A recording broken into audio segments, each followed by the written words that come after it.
When you start anything, when you start out on a path to anywhere, whether it be to learn something new, to create a business, to become more in shape, the first step, the first day, the first minute, you're excited. You're like, yeah, I'm going to do this. I'm going to kick ass, right? And the next day comes and you're like, man, this is a little tougher. And then you take another step and another step. And maybe you get to Thursday or Friday and you're like, this is pretty hard, man. And then what happens is the enthusiasm from the beginning of the process starts to fade out. You have a lot to offer. The fact that you're still here means that your business is not through yet. People don't do what they know in life, but what they do is they operate within the context of the vision they have of themselves. No matter how big your dream is, make small, tiny steps ahead. You must change what's possible for you. You, and only you, are the subject that impacts the burning desire in your imagination. I'm talking about concrete commitment. I'm talking about the commitment that says, I am going to stay true to what I said I would do long after the mood that I've set it in has left. Because I think we all know in this room, character is not something that we inherit. Character is something we got to wake up every single day. We got to fight and we got to build it. Never, ever, ever give up. You can't let them get you down. You can't let the critics and the naysayers get in the way of your dreams. So you got to ask yourself, what's your why? What motivates you? What pushes you? What drives you? And if that thing is eternal, if nobody has to call you, if nobody has to prize you, if nobody has to reward you, if you are self-motivated and self-regulated, you can have it, you can be it, you can do it. It's necessary you take responsibility for it, that you make it happen, that you don't give up, that you don't take any objection or disappointment or defeats personally, that you keep on keeping on, that you don't decide that I can't make it because you can't see the light at the end of the tunnel. You cannot give up because it ain't what you see. You cannot give up. When you get to the point where enough is enough, when you get to the point where it hurt real bad, when you get to the point you can't take it no more, when you get to that point, doors start opening, opportunities start happening. But what you cannot do is you cannot quit doing the process. The earlier you get in the game and get on track, the better life you're gonna have. It's you. You got to make that happen.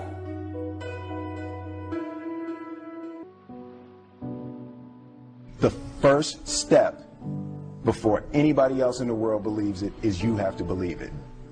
There's no reason to have a plan B because it distracts from plan A. I want to represent an idea. I want to represent possibilities. I want to represent the idea that you really can make what you want. One of my favorite books is The Alchemist, Paulo Coelho. And I just believe that. I believe that I can create whatever I want to create. Pain is not your enemy. Pain is your servant. And pain is telling you that there's a problem here and you need to get it fixed. You need to drag it out of the dark and you need to deal with this, and you have to decide enough is enough. It's time for a new direction. It's time to say that's it. Turn to somebody and say that's it. Passivity is a spirit and it'll kill you. It'll kill your relationships. It'll kill your home. It'll kill your marriage. If we just sit back and do nothing, it'll kill you. There's a redemptive power that making a choice has, rather than feeling like you're at effect to all the things that are happening.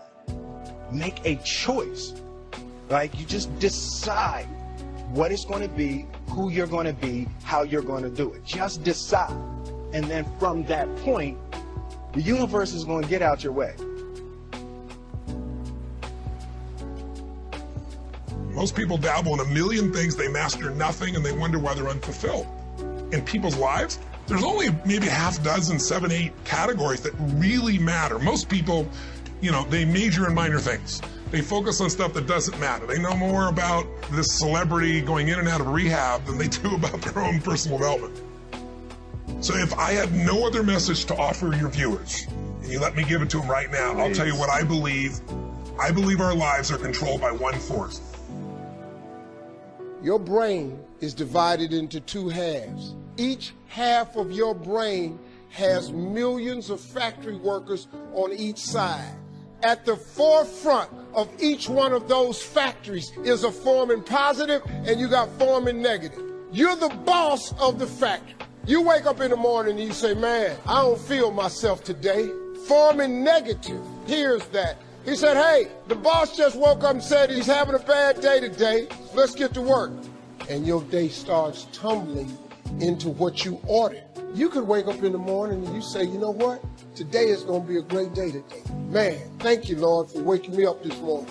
Forming positive turns around and goes, Steve's having a great day today. He's expecting some wonderful things to happen. And man, let's get it going. And they start manufacturing thoughts. You have got to change the way you think. It is the whole determining factor of where you go in life. This is the truth, is that so many of us say that we want to change, but many of us are unwilling to pay the price to change. And really, all of change comes from not focusing on what you can't control. It comes from focusing on what you can control. All of change has a price tag attached to it.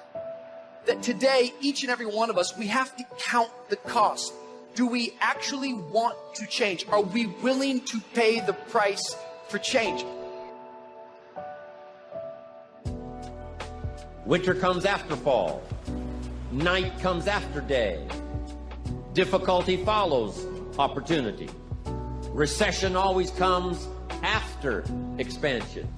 It's been the rhythm of life for the last 6,000 years of recorded history.